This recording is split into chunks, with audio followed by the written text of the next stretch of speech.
Because China's two-child policy has been just implemented, Chinese students from different colleges in Boston talk about the impact of this policy on their future plans. And we also asked a specialist about his opinions on this policy in an environmental perspective. I would say I'm feeling pretty neutral about this because right now in China it's still really overly populated. So I don't want to see more children in this world.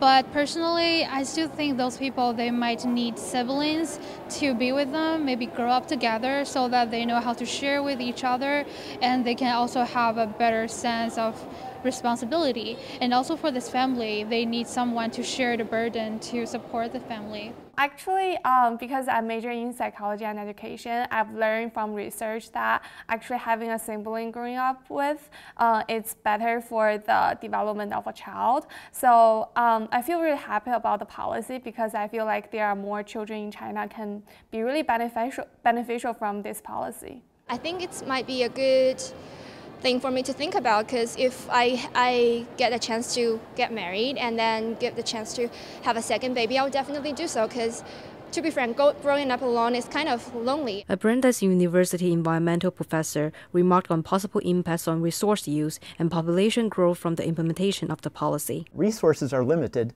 and now we're looking at populations of 7, 8, 9 billion people. We're over 7 already. So are we doomed?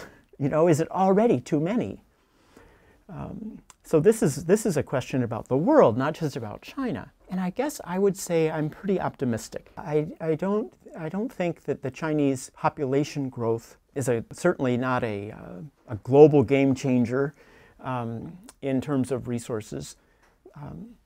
Again, I feel like the technological gains we've made in energy, water and food, those basics, the things that tend to be fought over, that cause conflict, that cause displacement of people and so on,